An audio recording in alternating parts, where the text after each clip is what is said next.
Hi there, welcome back. Today we're going to do my posted Wally Wing Spinner, and this is one of my favorite patterns I use probably more than anything else whenever I've got finicky fish. Starting with, we got a size 16 dry hook, be a Tiemco 100 or equivalent hook for that. And I've got some of the Simperfly 18-aught thread in white. I like to use white for a lot of my patterns. You can always color it any color you like with a Sharpie or such type device. But also this nice thin thread is fairly translucent, and so the color underneath shows through. But I just like the Simperfly thread because it's so strong. Anyhow, so here we got the tailing material. I've got some Coq de Leon. This is a whiting Coq de Leon neck that I've got here. I pulled off a feather. I'm going to stroke back the fibers here and pick out 10 or 12 fibers or so. And then go ahead and pull those perpendicular to the shaft. Hold on, then pull the shaft away.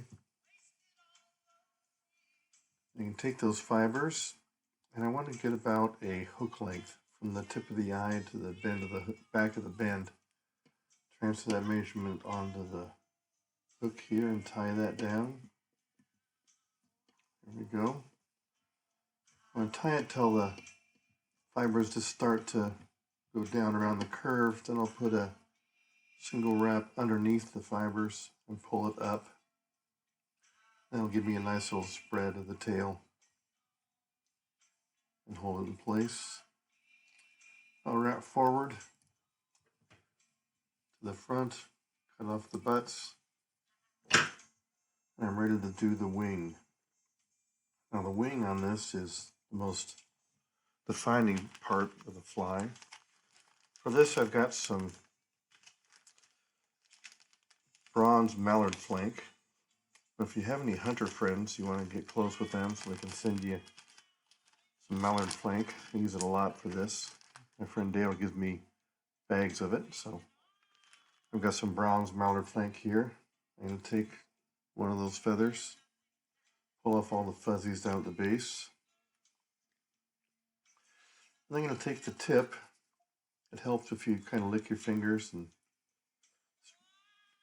stroke back the fibers so that you have equal number of fibers on both sides. You'll see there I've got kind of equal number of fibers on the back and the tip. Make those even. And I'll take my little cheater tool here. This is actually the tip to some UV varnish from Loon. They work great for my little Wally Wing application tools. Stick the tip in the back, pull it through. You want to give yourself about an abdomen length or so, or hook length, shank length, I should say, of the fiber length for the feathers and the wing. Tie that in about 2 eye lengths behind the eye. When I do that, you might have noticed I start with the feather on my side of the hook a little bit. So when I wrap it, the torque of the thread will bring that to the top of the hook and get nice and snug. When I go to cut this off, you don't want to just cut it off square because that'll give you a lumpy abdomen from the abdomen to the thorax. I have to come in with my scissors and put it at a very sharp angle as such when I cut it off. That way it gives you a tapered abdomen. So you get that taper of the feathers there after you cut it. I'll spin my thread to flatten it. I'll cover up those tips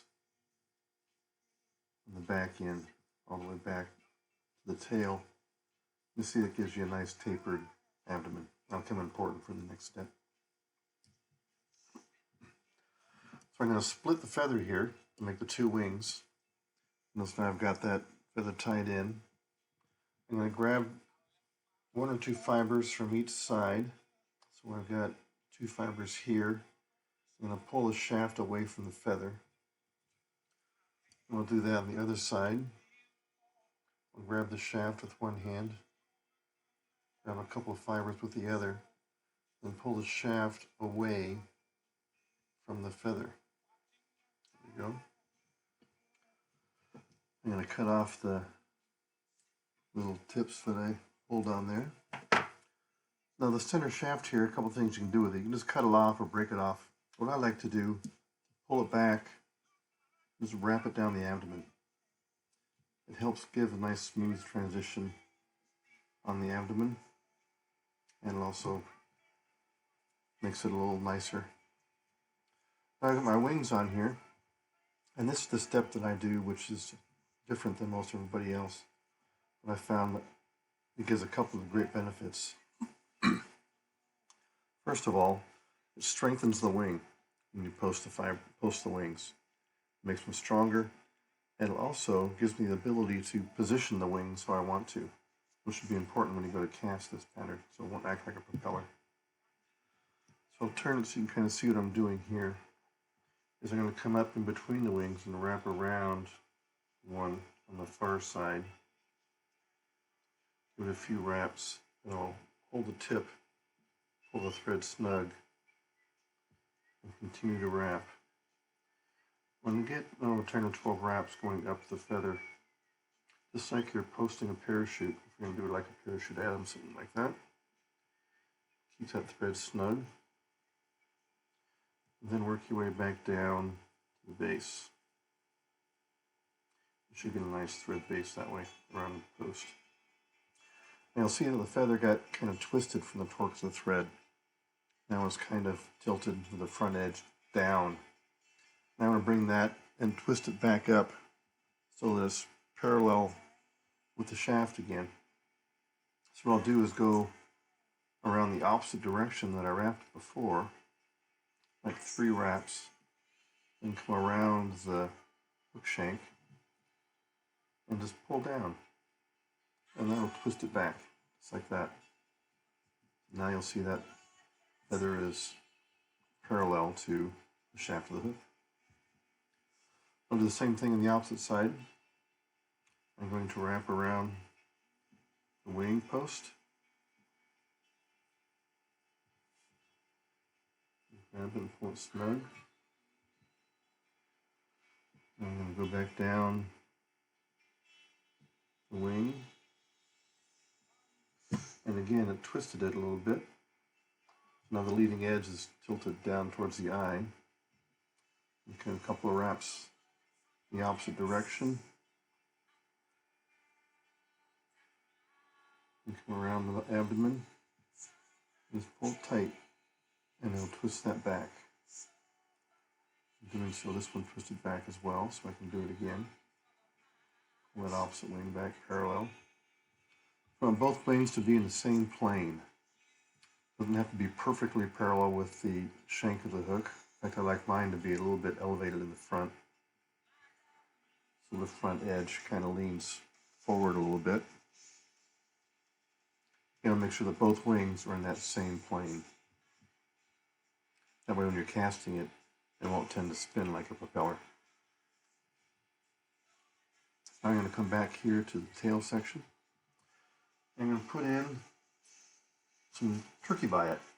This is some turkey biot I got here from Hairline. This is the full feather turkey biot. You want to take the biot on the leading edge of the feather here. One of those biot feathers here and clip it off. Now these have 2 edges. They'll have a clear, transparent edge over here, and they'll have this edge over here, which will give this little ridge on the back. And depending upon how you tie it in, if you tie it in with, what I do is a ridge in first, it gives me a smooth tapered body. If I do it with a smooth end first, it gives me a ridged or segmented type body. I can do it both ways. You can either have a smooth abdomen or you can have the physical ribs sticking up. I tend to do on my smaller flies, like 16 to 24, I'll do the smooth abdomen. On the larger ones, like 14, 12s, 10s. So I'm doing like a green drake, brown drake. I'll do the ribbed abdomen. Now underneath the buyout, I'm going to put some super glue here, some crazy glue. I like this little brush applicator. Put some crazy glue on the abdomen, and I put it on the wing post as well that I tied on there, and a little bit on the base of the wing fibers, just above the wraps I put on the base of the wing. That helps make them a little bit stronger and less likely to fall apart. Now take your turkey buyout and wrap it. Moving forward, and do the smooth abdomen.